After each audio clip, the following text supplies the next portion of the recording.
I've come from Women in Tandem. We're a community interest company based in Nottingham, and our overarching aim is to help women feel more confident riding their bikes. So we offer lots of different services to help people learn how to maintain their bike and repair it, and then how to ride safely on the road.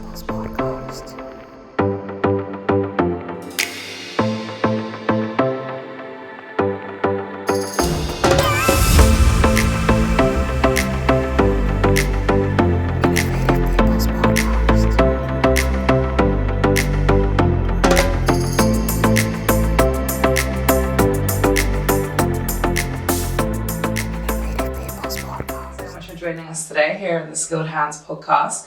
And for those people that are watching, could you just explain a bit about like what you do, what you're part of, and just explain to everyone watching. Yeah, thanks for having me on. My name's Lily. I've come from Women in Tandem. We're a community interest company based in Nottingham, and our overarching aim is to help women feel more confident riding their bikes.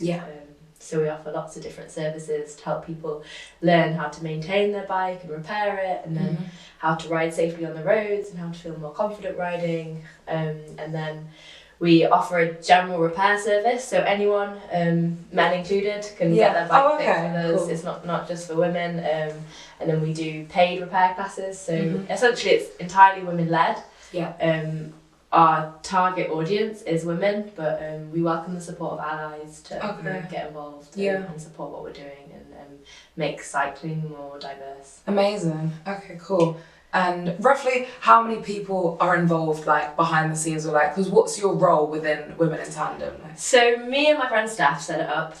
Cool. Just two of us. It started as fixing bikes from the garden. Oh really? Just the two of us, like from the garden, cycling to people's house over COVID, and fixing bikes outside their house because people weren't able to leave the house, and cycling was one of the few things that you were still able to do. There was like 1 hour of exercise allowed a day or something. People were like, I can walk, I can ride my bike. So we were doing that, socially distanced outside their house, like in their garage or on the street, wherever we could. So me and Steph have been doing a lot of the operational stuff, and then when things started to get a bit more serious and we constituted as a CIC, we recruited a board of directors.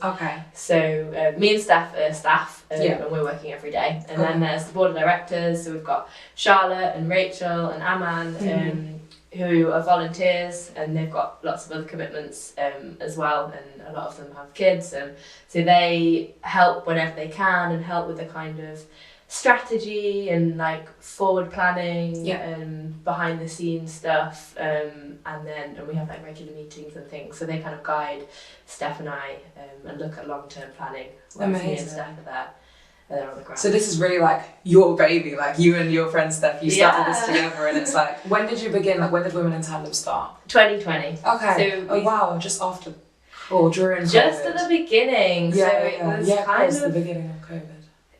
Me and Steph were in like a funny place where we'd both just been made redundant, and we were out of work, and I was just really drawing on whatever skills I had to bring in some kind of income initially. So we started fixing bikes from the garden. It started with my friend Emma actually.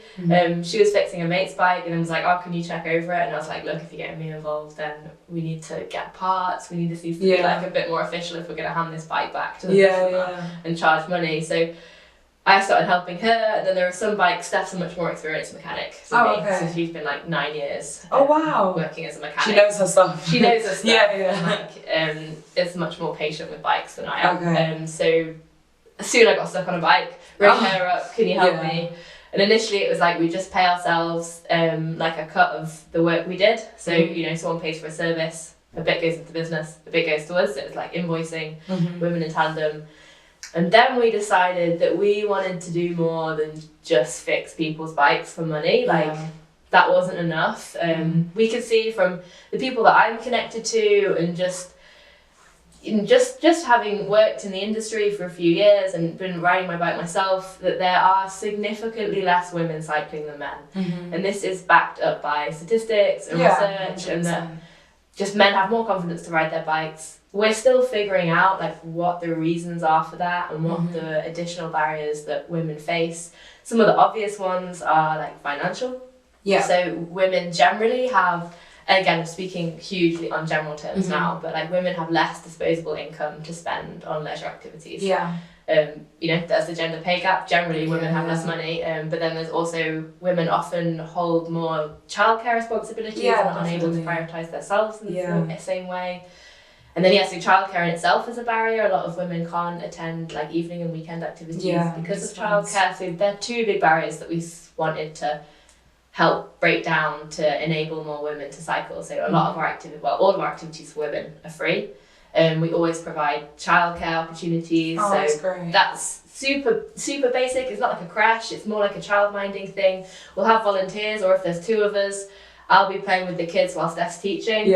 Just helping them out so that they can take this time and go on their bike. Exactly. So like we make the rides accessible. We have like equipment and a new project called Mums in Tandem. So we provide equipment for mums to take their kids on the ride.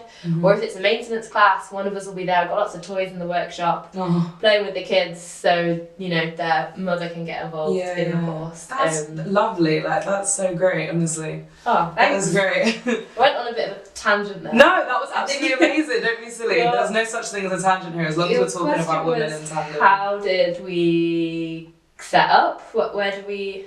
Yeah, well, the next question I was going to ask was, what was like the inspiration behind starting Women in Tandem? So my curiosity is like, has sports always been something really like important to you? Was cycling, for example, like, or was it kind of random? Like, what was the inspiration behind this? And especially, what was the inspiration behind making it for women? But that links to what you were just talking about how like you want women to be more confident with their bike. And I guess we're coming at the angle where it's almost like not making it not a sport, but I don't really see cycling as a sport. Okay. The way that we're Women in Tandem presenting and reframing cycling is not based around it being a sport, not based around it being competitive.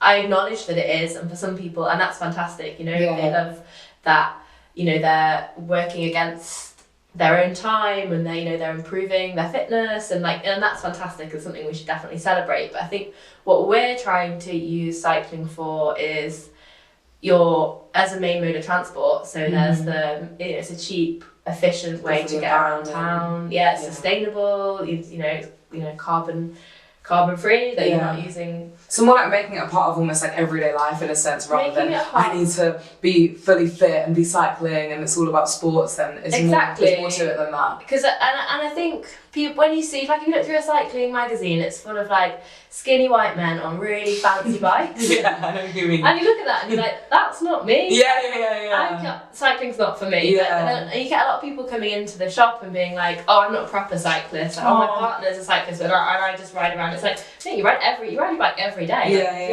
A cyclist is the person on a bike. Yeah. So I think it's about making cycling accessible, giving people the opportunity to then use that in how they want to.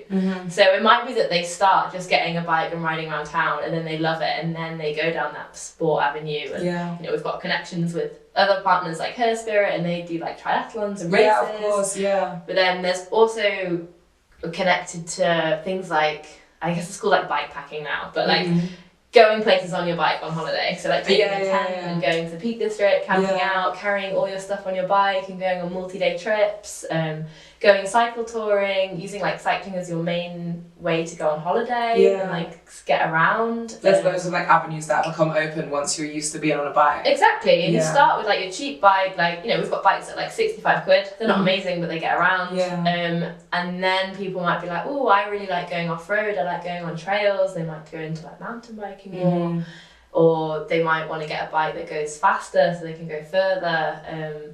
So I guess it's about just making it accessible. I'm not saying that everyone should try cycling, like it's not for everyone, but just make it so that everyone has the opportunity if they want to. And I think for me, you asked like why I got involved. I think there's something incredibly empowering as a woman to travel somewhere just by the power of your body.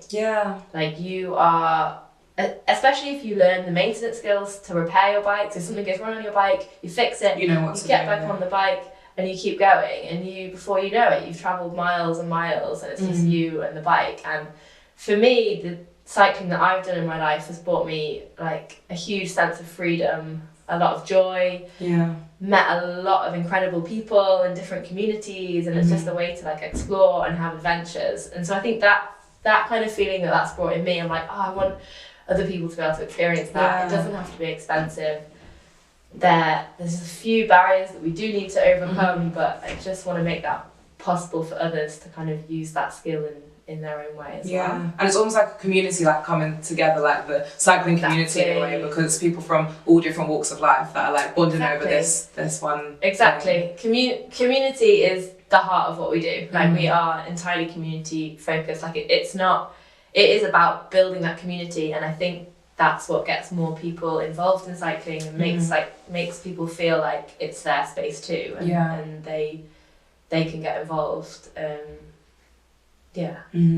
do you get like, well, you must get like a lot of positive feedback from like women generally, because I can imagine it being like solely for women makes a lot of women feel like safe in a nice way. Definitely. And like I can imagine women saying it makes them feel like just comfortable being around other only women, like people there for like the same reason in a way. Like you must get a lot of positive feedback from them. And we do check in with the group. You know, I'd like to say that we are, what's the word, like service user led. Like we are led by the community that we're serving. Because we're a small team, I'm often checking in with the group, like, ask them directly how important is it that it's a women's only ride. And from the feedback we've had, it can be like, for some people, it's very practical, you know, huge reasons of why they need a women's only space. Like it can be to do with a history of male violence. Like women's only spaces are essential for people who are feeling safe, victims of that and feeling safe. There's people from different cultural backgrounds that make a women's only space more accessible to them. But then there's also just the way the conversation seems to flow in a women's only space can be different.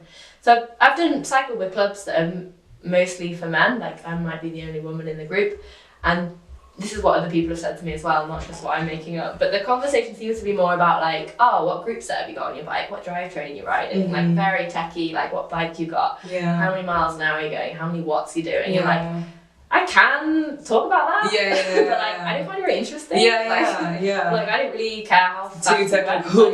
Cool. Like you're just enjoying that. Yeah, exactly. So I mean, like I can talk that talk, and we do with some of the customers that want, you know, high spec stuff on their bike. Curiosity, like, what's the youngest age amongst the cyclists? Because when I was looking at the Women in Tandem website, I saw a blog and there was a girl and she was like 9 years old and she was talking about how she was cycling with a GB cyclist. So like, is that like the youngest age you've ever had with you guys? I think we had the last ride in December.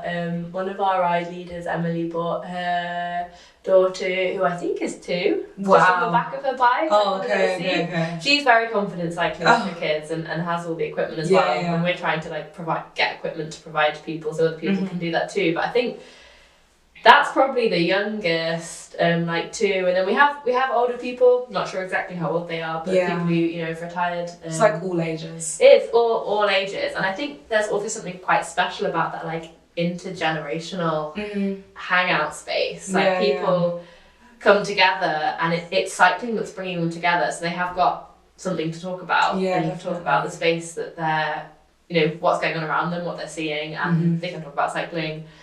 And it's like whatever's going on in your life, that's like stripped away. And for those few hours, you're working on fixing your bike if it's a course, or you're working on riding your bike, and you're hopefully like entirely present in what you're doing and interacting with people who, we do bring people who from very different backgrounds together who might not have been brought together otherwise. So I think that's quite special. That is really special, 100%. And how would you say, like, even though we're not looking at it from like a competitive like sports way, but like how would you say it's like beneficial to mental health? Because cycling, like more than most sports, is not like something you would just do in the gym. Obviously you can, but you're outside in the open air, in the open space, and it's almost like the world's your oyster in a sense, because you can go wherever you want. Like how would you say it's beneficial to mental health? Exactly. I mean, you've answered some of that. Yeah, I did. I spoke a little bit much. I should have left it to you. I apologise. Exactly all of that. I think that like reason to get outside, for me that's important anyway. Like you have those days where you're just in bed and you don't want to do anything, but you're like, oh, I'm just gonna go out for a little ride, Yeah. or I'm just gonna ride to this cafe, and then you might end up chatting to someone at the cafe and have like, you know, that short conversation and, you know, that little coffee, and noticing like how beautiful the world around you is, and then coming back, and that might only be an hour, but that can make a big difference to your mental health. So I think getting outside, meeting new people. So a lot of people that come on our rides don't know anyone else. They've come not knowing anyone, and then they come away. Yeah, they come alone. And I like to think that because of the space we're creating, that feels accessible and totally fine to just come not knowing anyone, because they know they're going to meet people on the ride. So then, making new social connections. I think over the pandemic, we've seen from our community like huge levels of social isolation increasing, and that's something we're trying to combat and help people come back out and start feel comfortable hanging around with different people again. So meeting new people, social connections, getting outside. I mean, there's the science of physical activity. I'm not the best person to answer this, but like, when you get out and move your body and get oxygen flowing, you just feel better. Wind in your hair, you feel like you've achieved something. Like, you know, you've not achieved much for the rest of your day, but you know, you've been productive. Miles. So that is an achievement. Like, my mum's a triathlete, so if I dared try to say that cycling is not an achievement, even just for 5 minutes, she would come for me, because she absolutely loves it, like being outside. And her mental health is so good because of that. So sports is great. And how often do the bike rides take place? So is it a thing like there's loads of like different groups within Women in Tandem that will come together on different days? Is it like a set day? Like, what is... So we're working on consistency. That's something we learned from last year, as we're only like 2 years old. So we learned from last year that consistency is key. People want to know when regular rides are, and we've trained up a new group of 6 ride leaders. So now our rides are going to increase by 6-fold, which is going to be mega this year. Very excited. So how did you find these ride leaders? Like, they were people who came on our rides.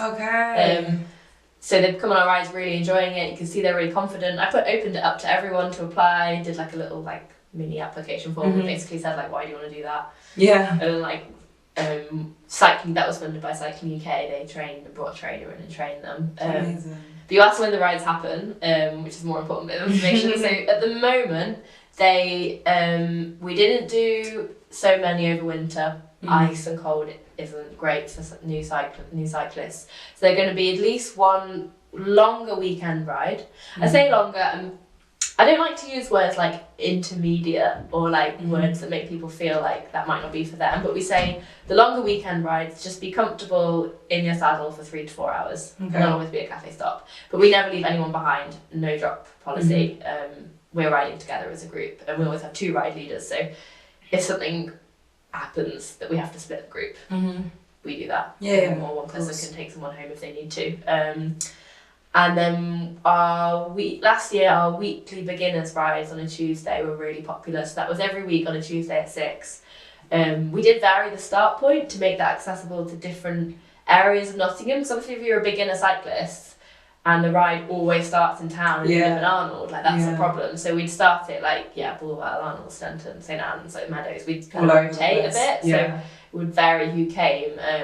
And that worked so well last year, so we're going to continue that again. But I think we'll start that after the clocks change in March. So it's the light. Getting lighter. I think if you're new to cycling, just like cycling in the dark in rush hour is not the one. So like, we'll do it. We'll do it when it's light, and then mainly on Canal Pass. So we'll always have our weekly Tuesday rides, and then every month isn't going to be like the first Saturday of the month. It will be a different Saturday each month, depending on availability, but you can see they're all listed on our website under events, and on Eventbrite and on Facebook. Amazing. So Eventbrite as well. That's people can find them.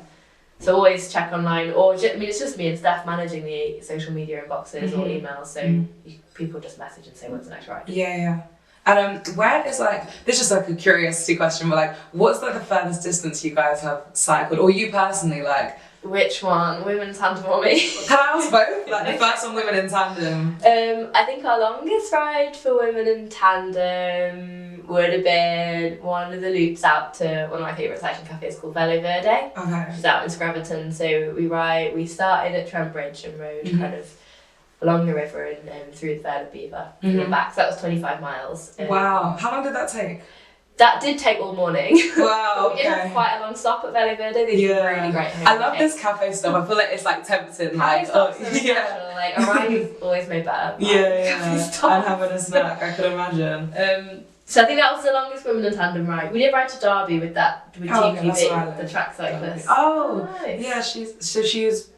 She's based in Derby, or she just came on the GB team were training at Derby Arena at the velodrome. So two of the team members met us in Nottingham and rode with us to the velodrome. Nice. So I think that was about 60 miles, and that was the ride that Simran spoke about in the blog. And how did they come across women in tandem? Did they say? So they came. That was through one of our directors. Aman reached out.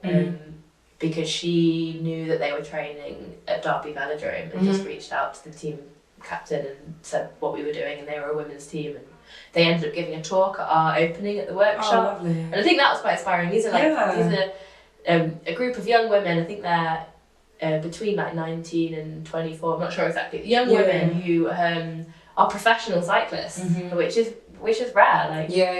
So impressive. Yeah. I'm talking about their experiences, and they're in their kind of GB uniform. That's so cool. Little girls looking up at them. Oh, amazing. So that was cool. And then you asked how far. You personally in one day. I think my longest ride in one day was when me and Charlotte, who's one of the directors, cycled to London. Oh wow.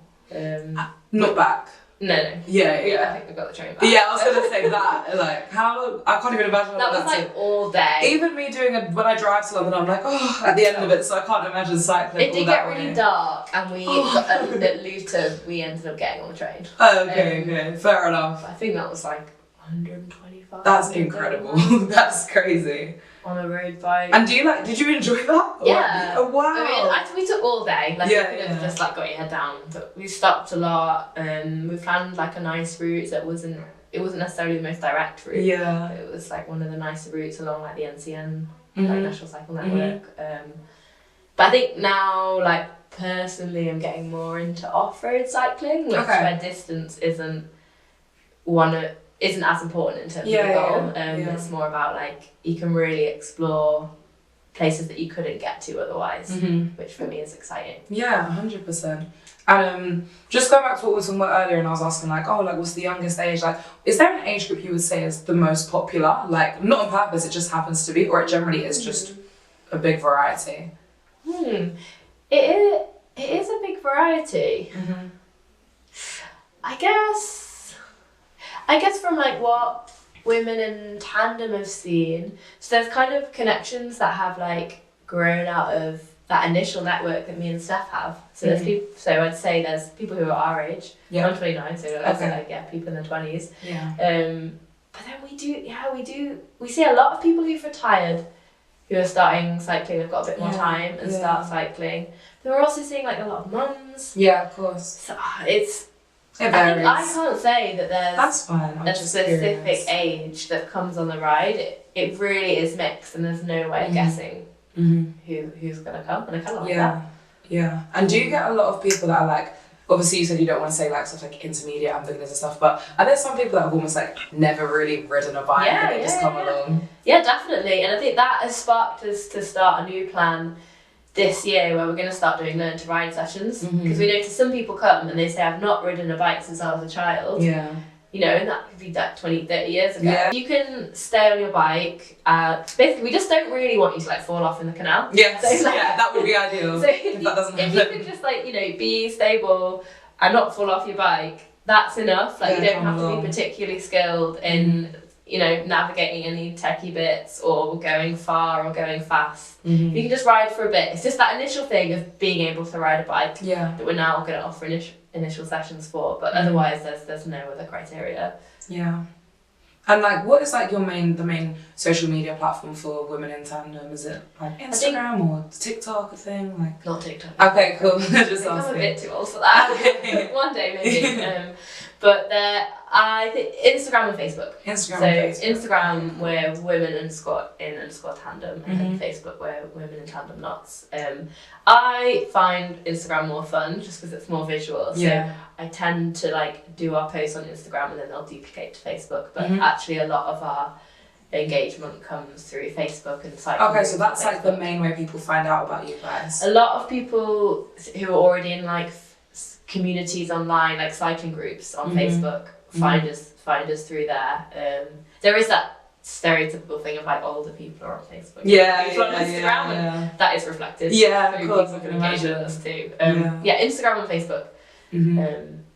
And if people want to find out about events, you were saying, not events, sorry, but like about, events. Events. We call them events. And it's it's a big like event. Eventbrite, the website. So the website, which is womenintandem.org.uk, and then there's a button called events, and then that has all the details of what's coming up, and you can click on like event schedule, and then you click on them and it takes you to Eventbrite, and then you book through Eventbrite. One day we'll have our own booking system, but we're not there yet. Or you can find them on Eventbrite. You just have to find Women in Tandem or search like basic bike maintenance class or something, or group ride in Nottingham, and it would come up. And then they're all on Facebook, so if you go on our Facebook page and click on events, they're all listed. Or if you can't find them, just message us. And on to my last few questions. What do you hope for like the future of Women in Tandem? Like, is there stuff you're like excited about that you'd want to like share with anyone, or like what do you hope for the future that maybe just gets bigger and keeps growing? Like what? I think we want it to get bigger. I don't think it will, we want to really focus on growing that community in Nottingham to the point that that's almost self-sustaining. So in our like open workshop sessions, we want to get more people coming involved, regular people coming along, and then maybe they might want to volunteer and help other people. And same with the rides, like the ride leaders will start planning their own rides, and then there's just this huge network. You will just keep growing, riding and maintaining their bikes. Exactly. So we want it to grow organically. The thing that's on the forefront of my head is we've just done a bike fitting course. So we are now going to be offering bike fitting. There's nowhere else in Nottingham that does that. And I don't really know. I know very few people in the UK who do women's bike fitting. Which I think is super important for a woman to have a bike fit you properly. Like. There's lots of things that like you go, for example, I went in Specialized to buy a saddle, and there's like a whole team of men who just like in an empty shop, and then I look at you and I'm like, oh, I want to buy a new saddle, and they're like, oh, okay, you have to sit on this thing, and they measure your sit bones, and then they're like, oh, this one might be better for soft tissue, and I'm like, because I asked them if they had a women's saddle, and they're like, this one's generally better for soft tissue, and I was like, do you mean my vulva? And they're like mortified. They don't want to talk about that. And I'm like, I want to have a bike fit with someone where I can say the word. 100%. So I think we want to offer that like comfortable experience where people can talk about. It's a big thing. People say like, oh, I can't cycle far because my bum hurts. Like, we want to help people make like small adjustments. We don't have any of that laser equipment that the fancy bike fitters have. It'll just be cheap. It'll be metric. We'll take measurements on your body, measure different angles, and get the bike without having to spend loads of money on a new bike. It'll just be making the bike you have already fit you. Yeah, and that will go such a long way because it's all about comfort. Like I can imagine so many people get on their bike, they're like, yeah, this isn't comfortable, I'm gonna give up. Yeah, but if you've actually got a comfortable and they seat. think it's something about them. They're like, oh no, it's just not. It's not for me. And it's like, no, it is always for you. It's going to be the bike. So I think I'm excited about bike fitting. I'm excited about maybe doing trips out of Nottingham. So we work a lot with Sisters in the Wild, and they do women and non-binary groups and take them bikepacking. So we want to do a partnership with them and take a group out of Nottingham to one of their bikepacking events, like in the Peak District or the Lake District. We want to do more rides. A variance in rides. Again, I'm not using words like intermediate, and we're not going to say like, oh, you have, this is a ride that's 18 miles an hour, which is what a lot of cycling groups do. They set the pace based on miles per hour. But we'll do rides that might go a little bit further in the same amount of time. Because we are starting to get people that've been riding with us for 2 years now, and they could go a bit further and faster. So I think offering that variance will always have the beginners and will always have that progression. So different kinds of rides, starting from different places. And the regular open workshops. I think just more. I think what we're doing already is good. Just like a little bit more of it and more people involved. And then at some point, I would love the like model of the CIC to be that our trading income covers our core costs. And we've got like a much bigger customer base in Nottingham. We want more people using our service to, you know, we're better than Halfords. Like, pay us to fix your bike. It's cheaper, it's run by women, it's community focused, and you're supporting one of the other work that we do in the community. So we want people to get their bike fixed with us more, people to buy our cheap refurbished bikes, and then that will cover our core costs, and then we can use any additional profit and then, you know, a few funding applications to put on more rides and offer things for free. So yeah. Amazing. And my last question is, what would you say to someone that is like thinking, oh no, I don't want to step out my comfort zone and like join that cycling group. Like, I want to cycle, but I'm nervous, like I'm scared. Like, what would you say to them? I think the best thing to do is maybe come and have a chat with us first, and see the people behind the organisation, like meet me and staff, and hopefully I can convince you. I feel like I'm a bit convinced after this. Like, you might see me on a ride next Tuesday or something. I hope so. I think meeting the people that are going to be leading the ride, hopefully, you know, you'll feel comfortable and you'll realise that it is that friendly environment. And then just giving it a go. Like, the beginner rides are like around the city. Like, if you really don't like it, you don't have to come back. But if you want to come, you could bring your bike to open workshop, which is every Wednesday, and you can have a chat with us. Even if you don't want to do anything on your bike, you can have a chat with us, and we can help you check your bike over to make sure it's safe to ride. And that's totally free. And then you know that your bike's going to be fine, and it's just then you can just start on maybe a beginner's ride and then come a bit more regularly. I think you wouldn't lose anything by coming. Why not, kind of thing. Exactly. And you'll meet other people that are probably feeling exactly the same as you, and be able to connect with them over that, and then it become quite addictive. I get it.